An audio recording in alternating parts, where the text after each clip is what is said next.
Smart ಒಂದು ವರ್ಷದಲ್ಲಿ 2 ಬಾರಿ ಮೆಟ್ರೋ ದರ ಏರಿಕೆಯನ್ನ ಮಾಡಿದ್ದಾರೆ. ದರ ವಿರುದ್ಧ ತೇಜಸ್ವಿ ಸೂರ್ಯ ಹೋರಾಟವನ್ನ ಮಾಡಿದ್ದಾರೆ. ಹೋರಾಟ ಮಾಡಿ ದರ ಏರಿಕೆಯನ್ನ ತಡೆ ಹಿಡಿದಿದ್ದಾರೆ.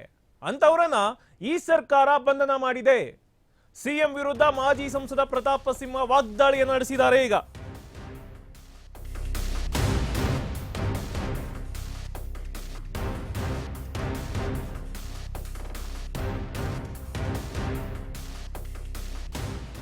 ಒಂದು ವರ್ಷದಲ್ಲಿ 2 ಬಾರಿ ಮೆಟ್ರೋ ದರ ಏರಿಕೆಯನ್ನ ಮಾಡಿದ್ದಾರೆ.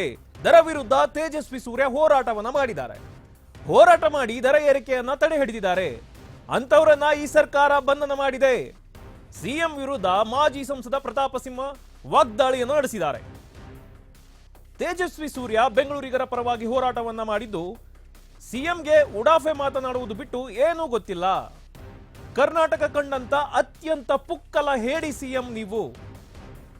ಸಿಎಂ ವಿರುದ್ಧ ದಾವಣಗೆರೆಯಲ್ಲಿ ಪ್ರತಾಪ್ ಸಿಂಹ ವಾಗ್ದಾಳಿಯನ್ನು ನಡೆಸಿದ್ದಾರೆ. ಈಗ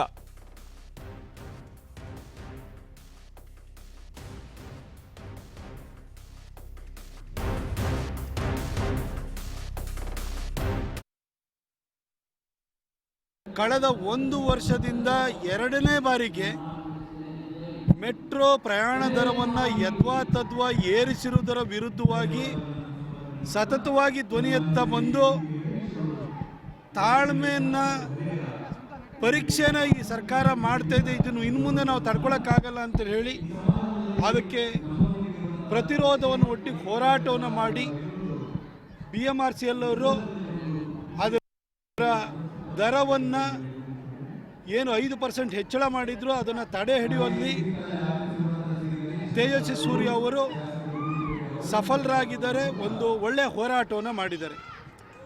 ಒಬ್ಬ ಜನಪ್ರತಿನಿಧಿಯಾಗಿ ಸಂಸದರಾಗಿ ಮೆಟ್ರೋದ ಅಭಿವೃದ್ಧಿಗೆ ಕೇಂದ್ರ ಸರ್ಕಾರದ ಸ್ಪಂದನೆಯನ್ನು ಕೊಡಿಸೋದ್ರ ಜೊತೆಗೆ ರಾಜ್ಯ ಸರ್ಕಾರ ಬಜೆಟರಿ ಸಪೋರ್ಟನ್ನು ಕೊಡದಲ್ಲೇ ಪ್ರಯಾಣಿಕರ ಮೇಲೆ ಬರ ಎಳಿತಾ ಇರುವಂತಹ ಒಂದು ಧೋರಣೆ ವಿರುದ್ಧನೂ ಕೂಡ ಜನರ ಪರವಾಗಿ ನಿಂತು ಹೋರಾಟವನ್ನು ಮಾಡಿ ನ್ಯಾಯ ಕೊಡಿಸೋ ಕೆಲಸ ಮಾಡಿದ್ದಾರೆ.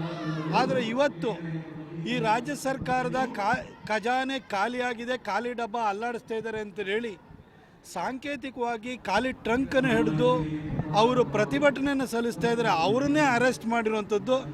ಈ ಸರ್ಕಾರ ಯಾವ ರೀತಿ ತಾರ್ಕಿಕವಾಗಿ ವೈಚಾರಿಕವಾಗಿ ಇವರ ಬೌದ್ಧಿಕ ದಿವಾಳಿತನವನ್ನು ಎಕ್ಸ್ಪೋಸ್ ಮಾಡಿದವ್ರನ್ನ ಹಣಿಲಿಕ್ಕೆ, ಅವರನ್ನು ತುಳಿಲಿಕ್ಕೆ, ಅವ್ರನ್ನ ಹತ್ತಿಕ್ಕಲಿಕ್ಕೆ ಪ್ರಯತ್ನ ಮಾಡ್ತಾಯಿದೆ ಅನ್ನೋದಕ್ಕೆ ಇವತ್ತು ತೇಜಸ್ವಿ ಸೂರ್ಯ ಅವರನ್ನು ಅರೆಸ್ಟ್ ಮಾಡಿರುವಂಥದ್ದು ಒಂದು ಉದಾಹರಣೆಯಾಗಿದೆ.